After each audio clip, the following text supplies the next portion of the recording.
Welcome to the Athletic FC podcast with me, Ayo Akinwolere. After just 39 days, Nottingham Forest have sacked Ange Postecoglou. He recorded 0 wins in 8 matches in charge. So, Sean Dyche up next. Can he do any better? All right, with us for this one today, we have our football correspondent, David Ornstein. Good to have you with us, David.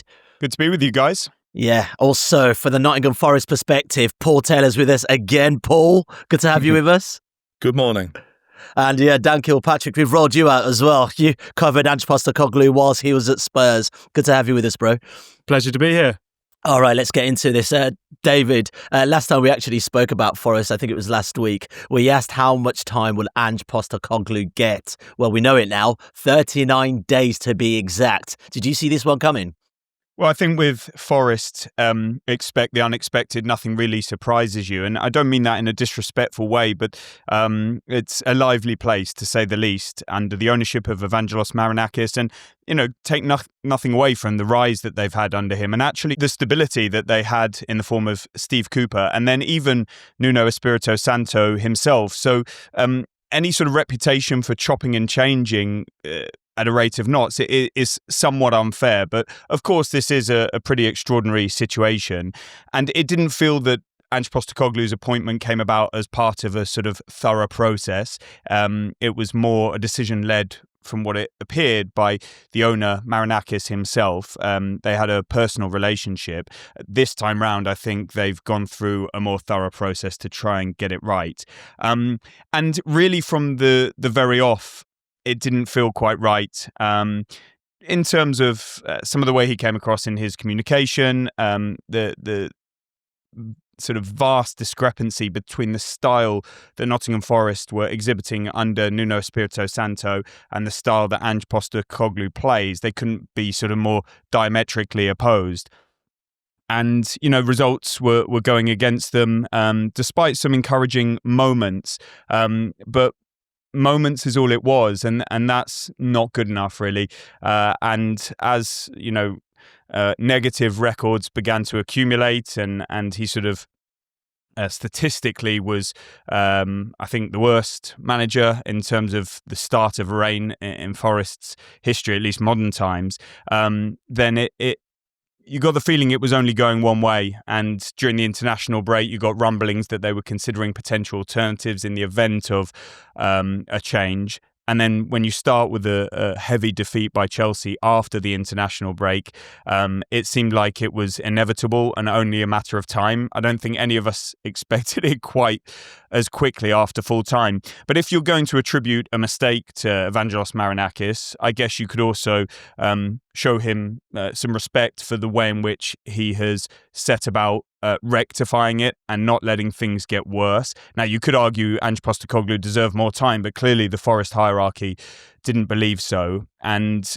they want to arrest the decline. They want to get their season back on track. They've got domestic and European targets to try and achieve, and it will be fascinating to see where they go from here after a pretty remarkable and extremely short tenure of Ange Postecoglou, with questions now on where he goes as well, and I'm sure we'll get into that today.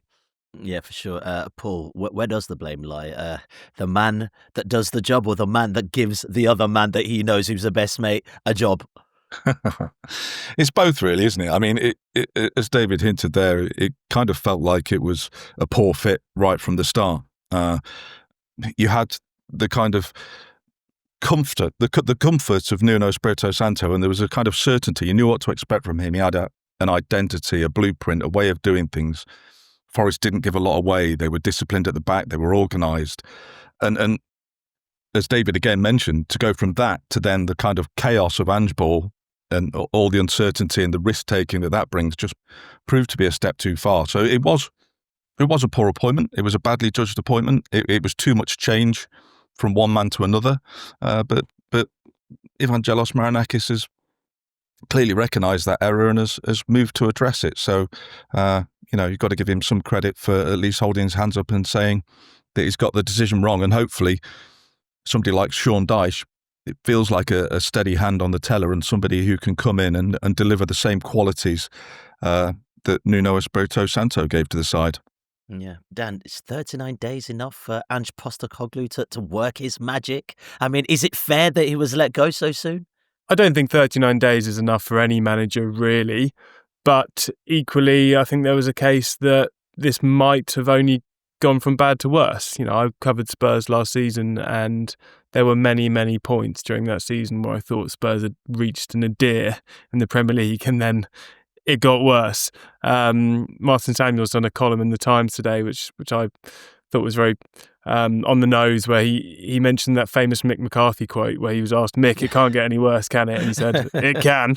And I think there was a case that this would have kept going downhill for Forest. Partly, I think that was due to the circumstances Postecoglou walked into. It's not all his fault. Forest were in decline toward the end of last season, as Paul will know. And in came a manager trying to dramatically change the style of play. And not only did he not have a pre-season, did he not have a summer transfer window, but he had a European campaign to contend with. So Forest were playing every 3 days. He didn't have any time on the training pitch. He didn't really have anything apart from preparing for games and recovering from games. So it was a tough situation to walk into. The squad wasn't necessarily suited to what he wanted to do either. And I think really the big difference between Postecoglou coming in at Spurs and Postecoglou coming in at Forest was when he came in at Tottenham, everyone was desperate for that change. You know, they were scarred by Mourinho and Nuno and Conte, and they wanted someone to play front foot football. They wanted someone to be more uplifting rhetorically and kind of, you know, sell them a dream. Forest fans didn't want that, nor did the squad. They loved Nuno. He's the best manager in 30 years. So there was no appetite for that change. So it was a really difficult situation Postecoglou walked into. Paul will know better than me kind of how he played that tough hand, and I think, you know, he didn't play it perfectly. But I do think it was rough.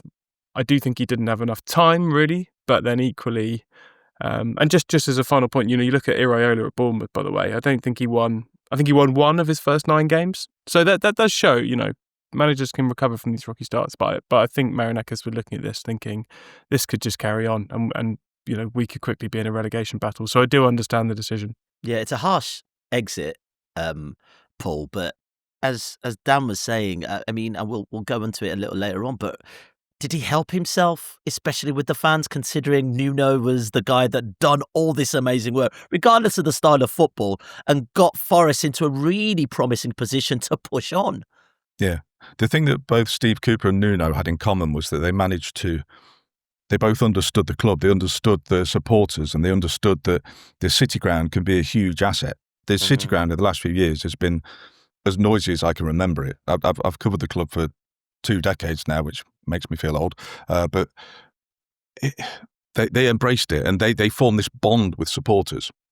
And Ange didn't really help himself, because whilst he was very bullish, he had a deep well of confidence, even in his most recent pre-match press conference, he went on this 5-minute kind of defence of himself to one question. He answered. It took him 5 minutes to answer it. And he was saying, you know, he will make Forest a success if he's given the time. But broadly then, he went into a defence of his time at Spurs and started talking about himself. And Forest fans don't want a lot, but they want somebody who understands the club and understands the role that they're in and the responsibility they have. And for Postecoglou, when he spoke, it was mainly about himself. And it was never about, he never used the word we or talked about Forest in a sense that he felt there was a bond there and a relationship there with the club. It was always about him as an individual, and I think that was where he went wrong, because that didn't endear him to Forest fans at all. They had an idea of what they were going to get from Ange Postecoglou because of the time that he had at Spurs last season when they finished 17th, and he was facing questions about his style of football and his commitment to it. All of those criticisms and doubts that were hanging over him at Tottenham in the final months of his tenure there immediately appeared during his time at Forest. So he complained that he was judged unfairly, but reasonably speaking, he probably wasn't. He was judged on what happened, and they formed a quick opinion of him because of that, I think. Yeah, let's quickly talk about the sacking. I mean, literally, the decision came 10 minutes of full time, and I've seen countless interviews post-match, Paul, of players just being like, "Yeah, I mean, I went out to train and to warm down, and I came back, and there was no gaffer anymore." Did they need to wait for the Chelsea game, the defeat, to sack him? We've had an international break. The signs weren't looking great before that either. I think they wanted to give him time. I don't think they wanted to sack him. They wanted it to work.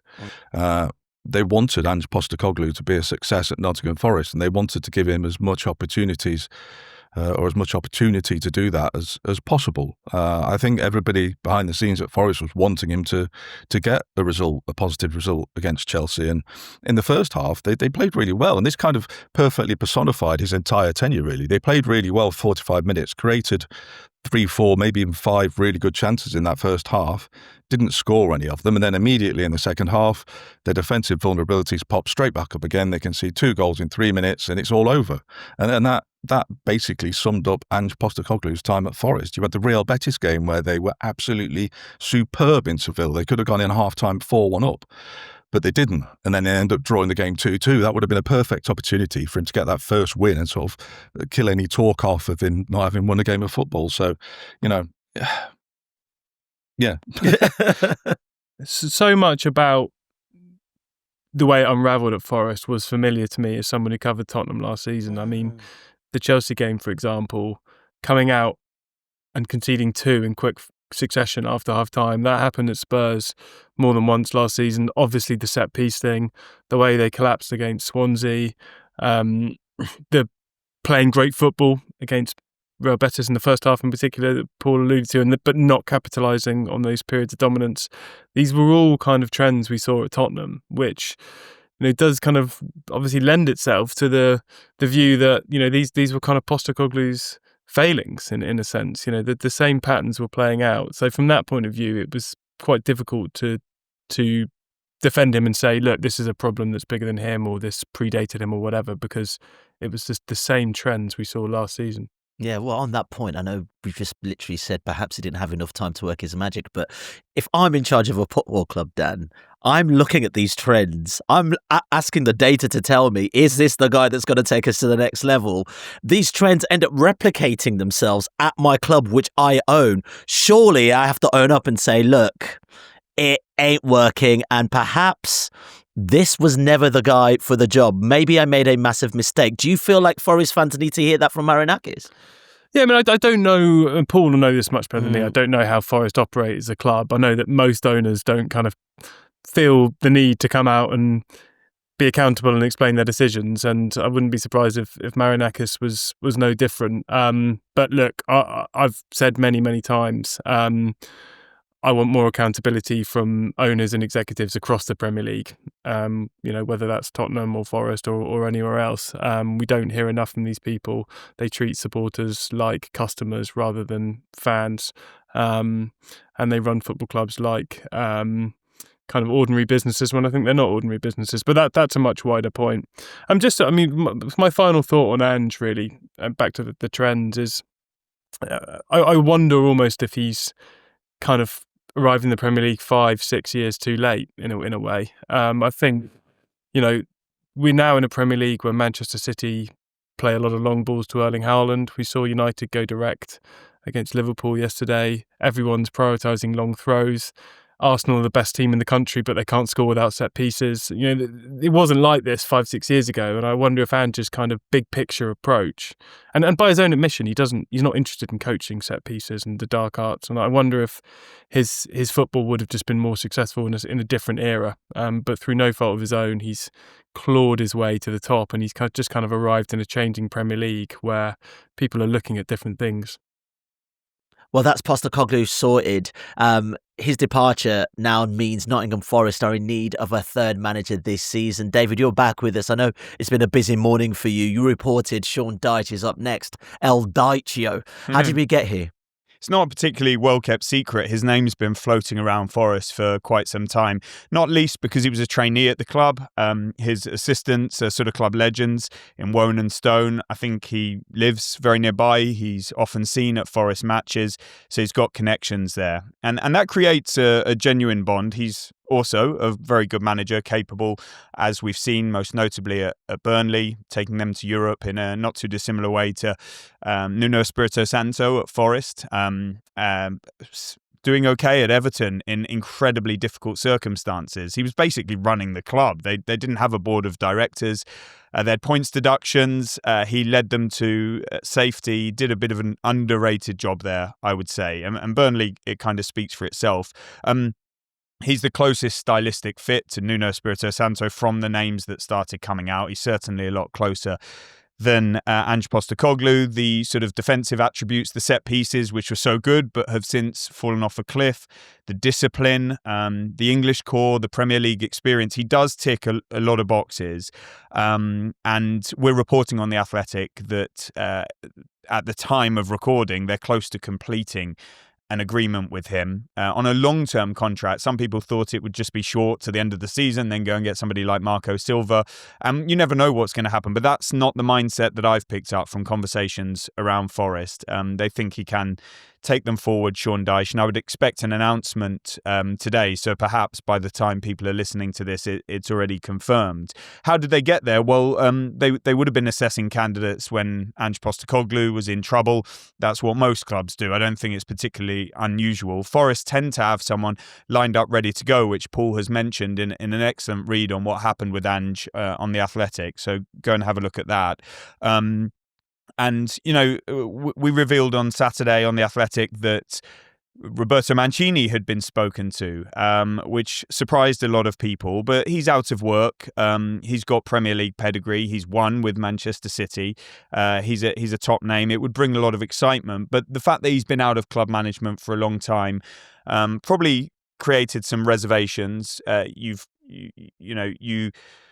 got a manager who's used to operating at the top level there, and the circumstances are kind of different. That maybe makes Sean Dyche a bit more suitable for these circumstances. The indications I was getting is that Mancini's sort of camp were showing genuine interest in this vacancy. But I don't know if that was more to get back into the Premier League as opposed to Forest specifically, even though he has a Forest assistant Forest legend assistant in David Platt and connections to the club there. And then there's Marco Silva, whose name came up, and he's very close to Evangelos Marinakis. They've got a strong personal relationship. He managed Olympiacos before. He's been linked with Forest in the past, and maybe he will again in the future. But there's a very hefty release clause in his Fulham contract. He's tied down there until the summer. He's 4 or 5 years into the project there. It's not like he's been there for a year or 2 years and could easily just walk away.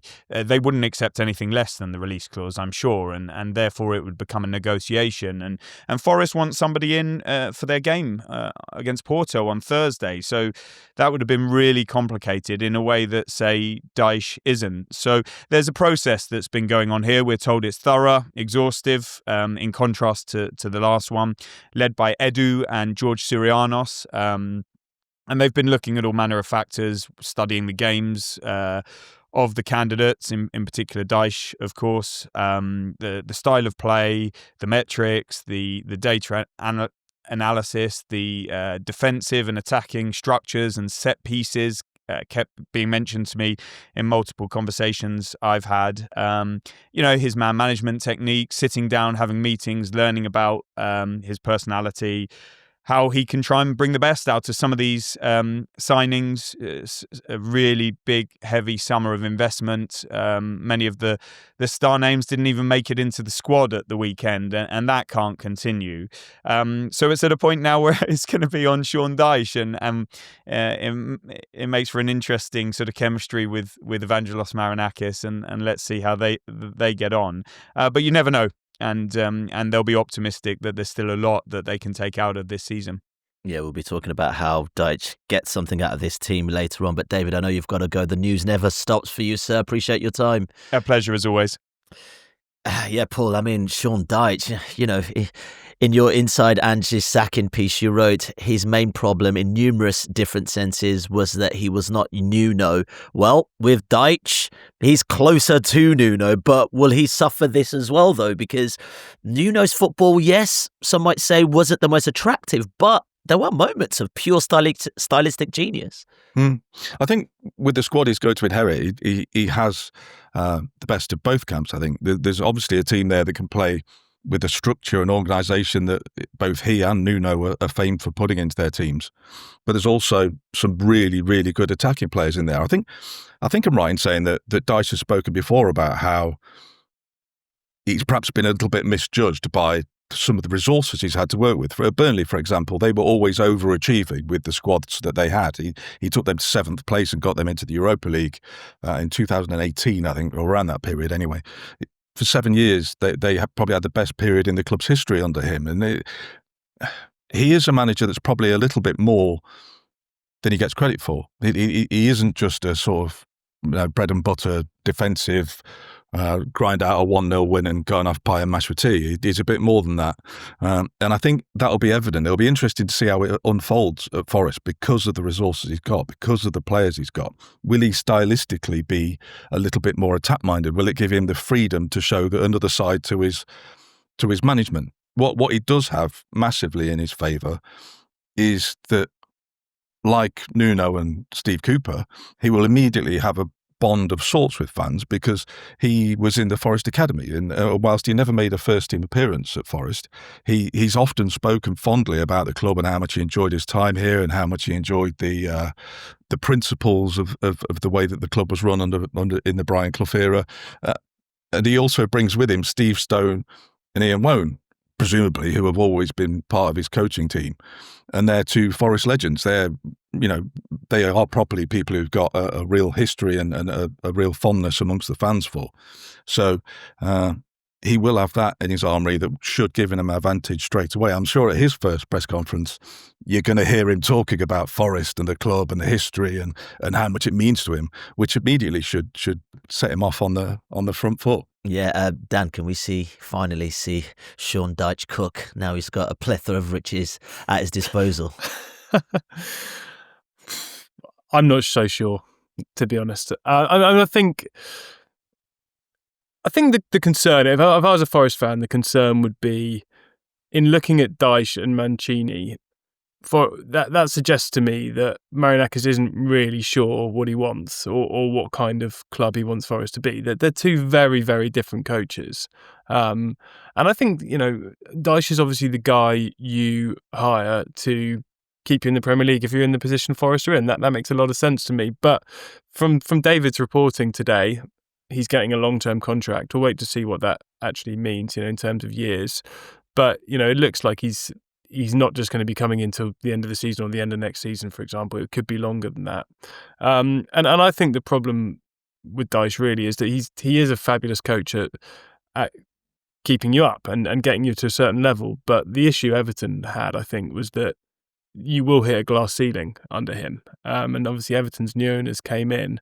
They wanted to kick on. They wanted to progress. And he was sort of keeping them in, 15th, 16th, in the Premier League, competitive, but seemingly kind of unlikely to push a great deal higher than that. And I think that's why they replaced him with David Moyes. I wonder whether Forest might find the same problem. As Paul points out, he's going to have better players than he had at Everton. He's got some really good players there. Like, I look at Elliot Anderson, I think, one of the best young midfielders in Europe, Douglas Luiz. The new signings, we haven't seen much of them. Postecoglou didn't seem to play many of them, but there's some really, really good players there. So maybe he will be able to produce more. But I suspect the issue might be that he keeps Forest up, and then we're kind of, in 18 months' time, we're sort of in a position where Forest are thinking, well, we want to kick on, we want to be back where we were under Nuno, and is he the guy to do this? Yeah, I want to talk about where Forest go from here because it's so interesting. I was looking at the last time Burnley under Sean Dyche were in Europe. It was the 2018-19 season when Burnley finished 7th, Forest finished 7th. Back in Europe, Sean Dyche back in Europe again, weirdly beaten by Olympiacos, Marinakis' Olympiacos in the Europa League, which I thought was really fascinating. Is there a European run here for Sean Dyche, Paul, with this team? Well, there should be, to be fair. It's a squad that should be capable of going a long way in this competition. I think Spurs and Manchester United getting to the final last season, is probably a sign, with complete respect to them, that you don't have to be a brilliant Premier League side to make progress in this competition. Forest have definitely got the quality of player, the quality of squad, and the ambition to go a long way in this tournament. And I think that will very much be one of the expectations that the Forest hierarchy have told Dyche they've got. He will have been given the instruction that you steady the ship in the Premier League, then look to get back towards the top half of the table as a bare minimum. I'm sure this season, and to challenge for Europe at the same time. Porto will be a difficult game on Thursday, but it'll be a fascinating barometer. I lost my earphone. Be a fascinating barometer as well as to how far they can get. All right, gents, let's leave it there. Appreciate your time, our new crisis correspondent for Forest, Paul, and also Dan, you brought the calming presence. David, thanks for joining us earlier. And also remember, if you're enjoying today's show, drop us a like on the video and also leave us a comment as well. We'll be back soon. For more from the Athletic FC podcast, make sure you like and subscribe to the channel. We've got top journalists like David Ornstein, Matt Slater, Adam Crafton, Carl Anker, and plenty more through the entire season. Make sure you don't miss an episode of the Athletic FC. You can get it wherever you get your podcasts from.